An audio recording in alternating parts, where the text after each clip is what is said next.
Have you talked with Larry yet for your end of the season discussion? If so, what were the nature of those conversations? Yeah, I had a conversation with Larry. Good conversation.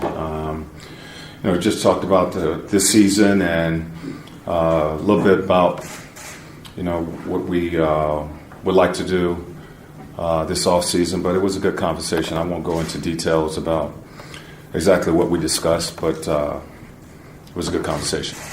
Nate, what do you feel this team's greatest needs are to move forward?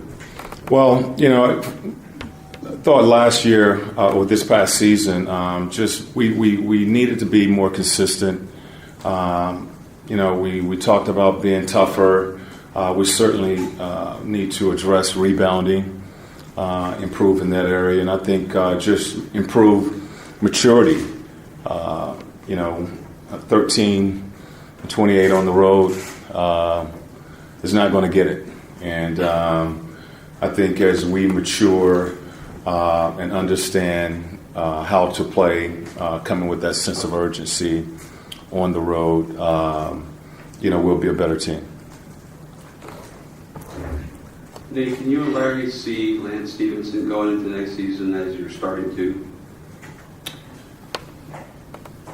I think that is open. I'm certainly open to trying to balance our roster depending on who we have on our roster next season. As Lance has played that position. He started alongside of Paul before.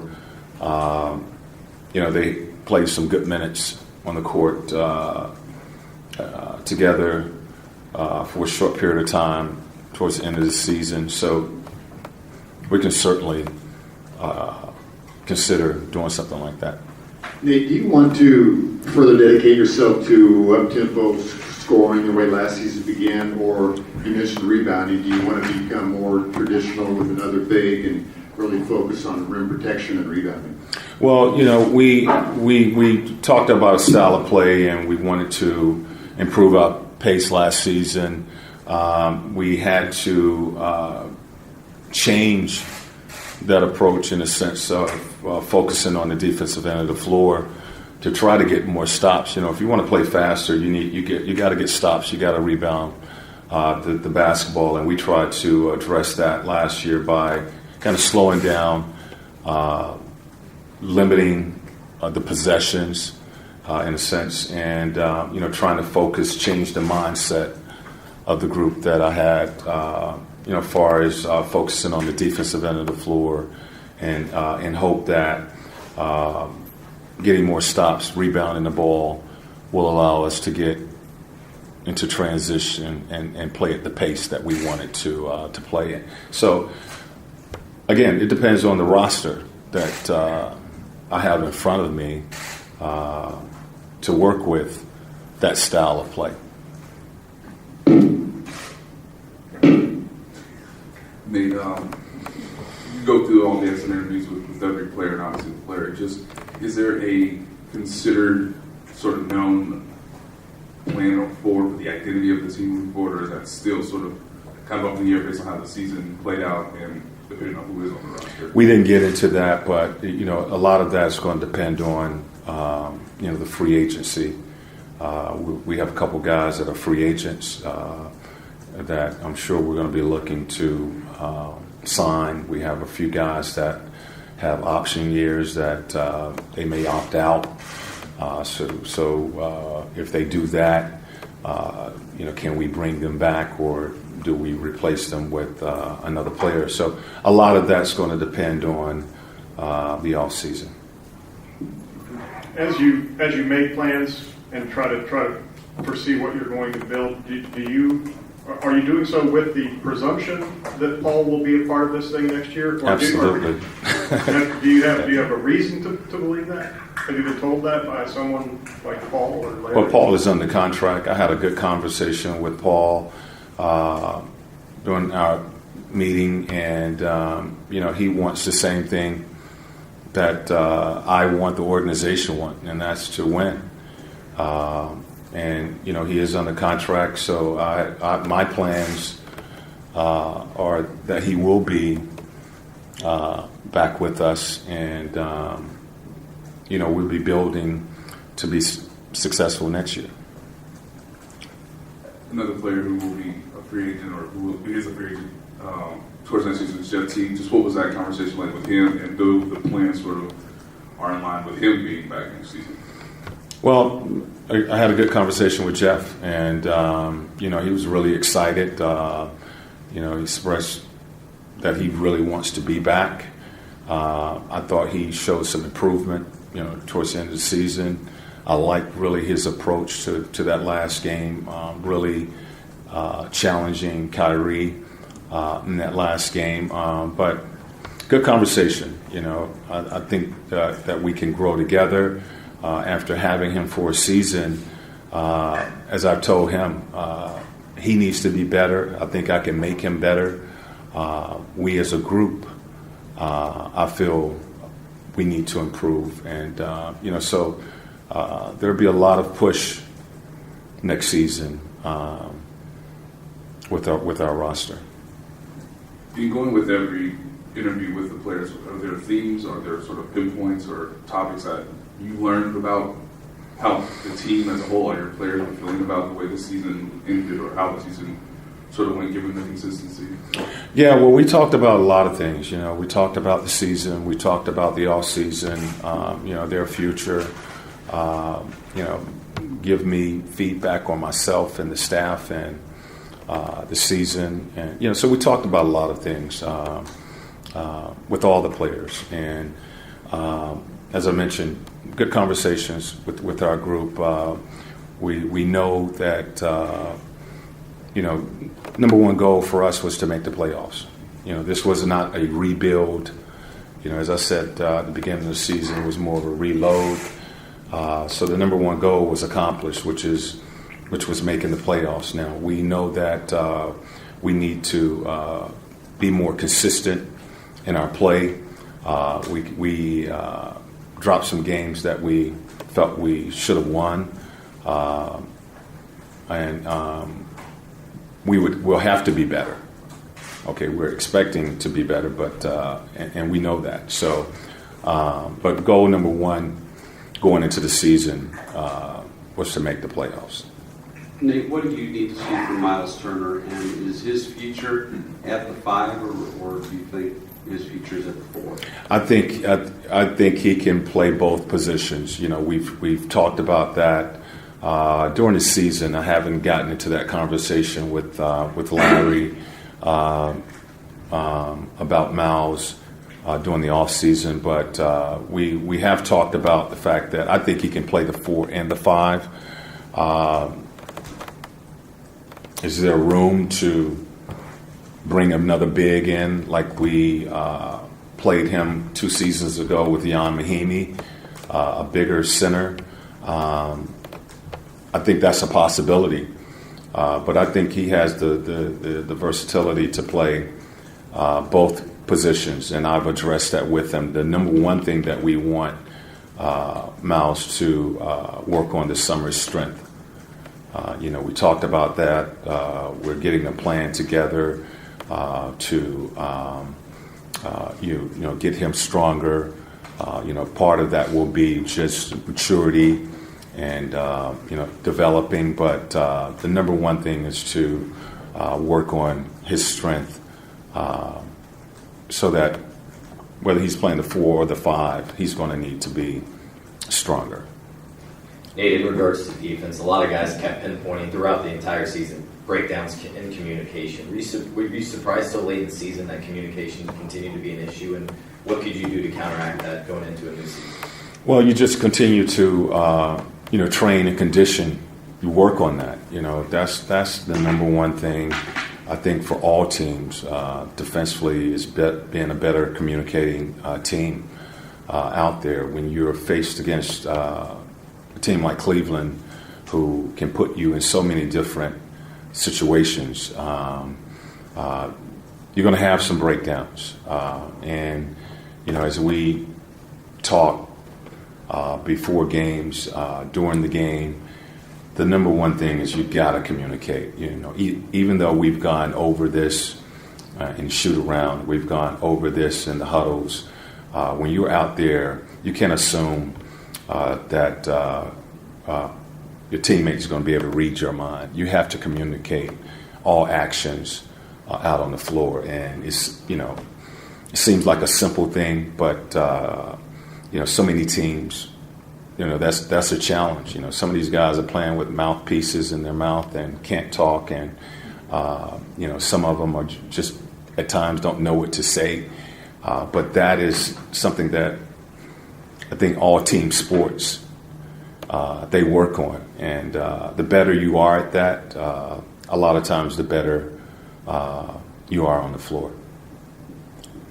One thing you mentioned after Game 4 was conditioning for the balance of the regular season and being ready to close when the playoffs roll around. But another part of that was you mentioned during the regular season dropping some games. Obviously, I think it was 8 losses to the bottom 7 teams in the league. That if you just split those games, you're looking at maybe home court advantage in the first round. How do you balance increasing the emphasis on winning the games you need to win in the regular season while also, what is the idea for conditioning? What's the manifestation of the idea for conditioning for the playoffs? I think coming into the season with that mindset that, look, you've gotten all of your vacation out of the way, and when you come into the season, you're focused on that season and not playing yourself into shape, waiting until you're knocked down to respond with that sense of urgency. When you come in, you're focused, you're mentally, physically ready to go. And I thought at the beginning of the season and really throughout the season, for us on the road, we just didn't have that mental toughness that you need, that mental focus that you need to win ball games. We were, I thought, playing those games without the urgency. I think at times without the respect of our opponents. As you mentioned, a number of those losses were to teams that were under 500, not playoff teams, and we knew we were better than that. Building towards getting into the playoffs and being able to elevate your game, that's something I think you develop during the course of the season. We're playing against the defending champions. They were accustomed to that level of play and that intensity that you have to bring to the floor.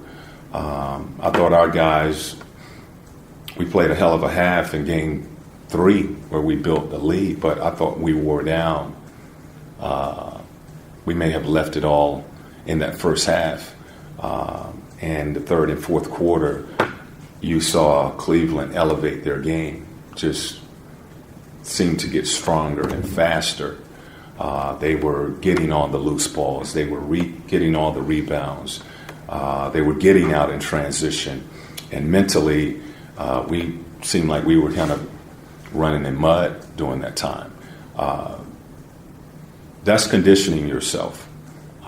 And Cleveland, LeBron, of the last 5, 6, 7 seasons, this guy has played in the finals every, year. So you might think you're tired mentally. You have to find ways to get past that in order to win games this time of the season. In your conversations with players since the season ended, is the emphasis still towards reloading for next season and trying to get better versus we didn't get into those conversations. We'll start to talk about that probably in the next few weeks. But basically, it was just conversation about our players and the season. I know it's tough to try to get your thoughts collected about it 86-game season when the season ends on Sunday. But since then, how much have you thought about what you were able to do successfully and what you might want to do differently or change towards next season? Well, again, as I said, goal number one was to get to the playoffs, and that was accomplished. Now we felt we could have been better. As I mentioned, there were games we felt that we should have won. You're going up against Cleveland in the playoffs in the first round. They're listed at number 2 seed, but we know that that's more like a number 1 seed. I thought we showed some growth, some improvement, probably the last couple weeks of the season. Adding Lance to the roster, I thought was a good move because I really felt we needed that boost, that energy, that kind of passion. All season long was pretty much working with somewhat of a quiet group that needed, just someone to kind of lift that passion on the floor, and I thought it helped not only the team, but a lot of our guys, going fighting our way into the playoffs as well as going up against Cleveland. Nate, how did you feel about your team's leadership, and if you found it lacking, does it need to be addressed through personnel changes, or can it come from within? Well, I think when you look at our team, the makeup of our team, you automatically just said that Paul George is going to be the leader, and that's not always the case. I think he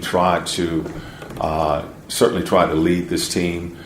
It was a first for him in the sense that he had a different group of players, and what is leadership? Is it just someone who's always vocal, or is it someone who does it by example?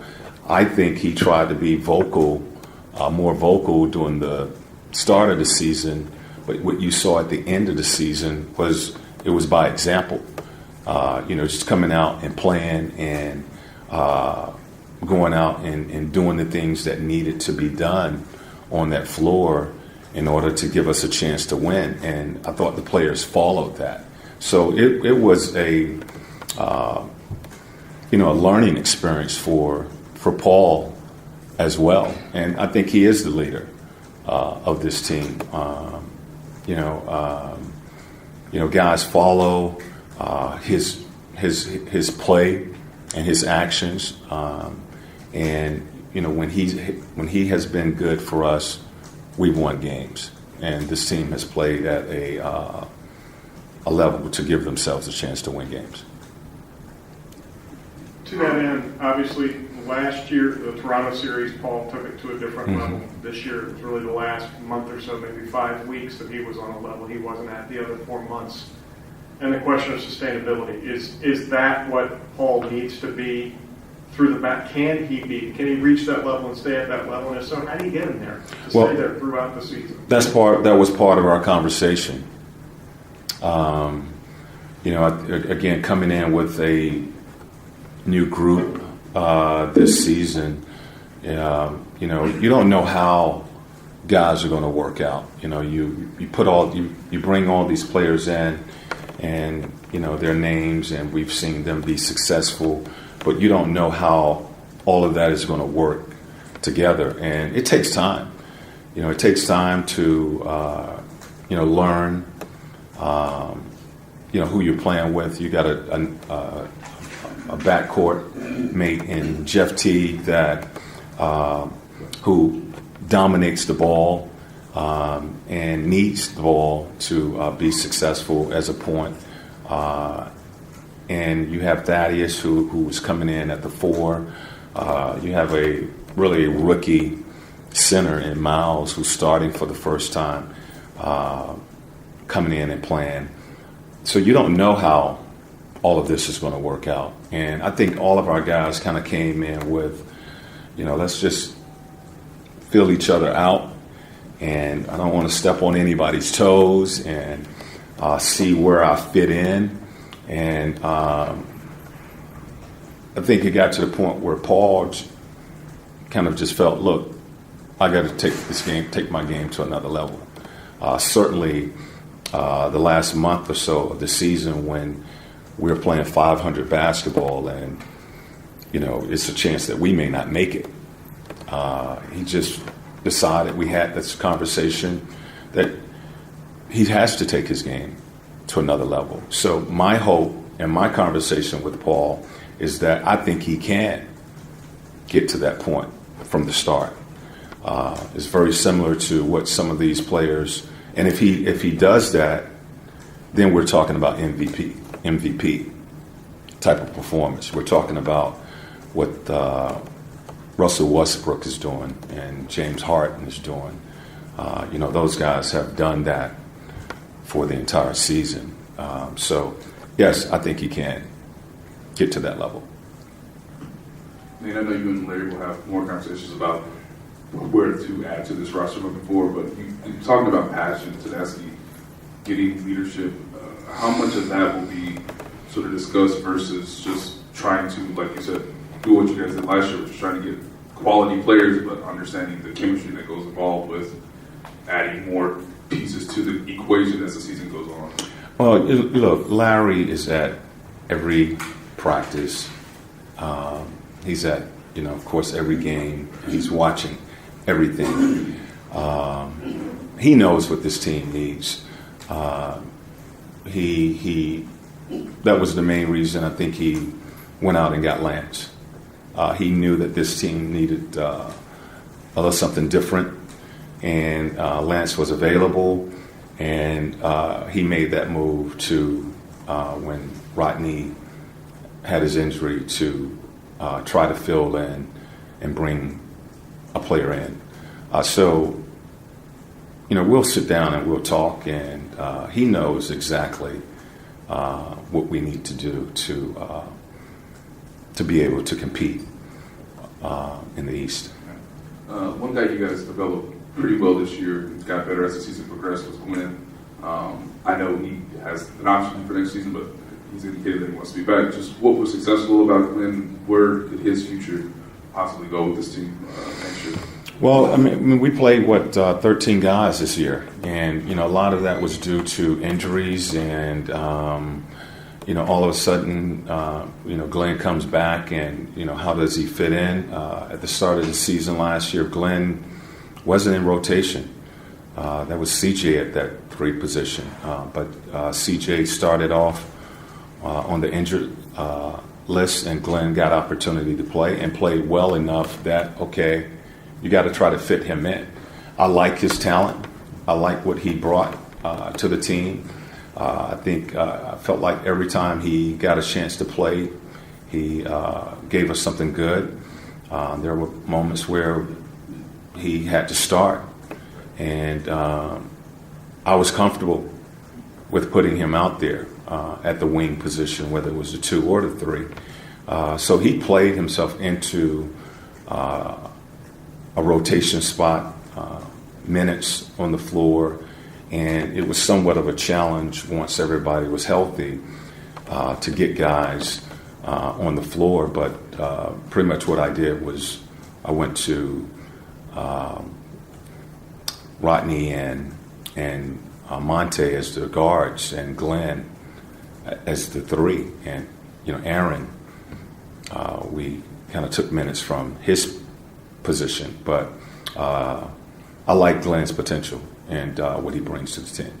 Did you guys go through a plan with him, or what were your sort of hope for him, or what he would do this offseason to maybe have an increased role next year? We went through a plan with all the guys, and I thought Glenn had a great summer last year. He was in the gym early and working on his game. He was in great shape. When he came into camp, there was a challenge put out to him that he had to come in and earn the right to be on the floor. He worked all summer long to do that. It's a similar challenge presented to him this offseason to work hard and improve his game, improve his shooting, improve his strength, to be able to get minutes next season.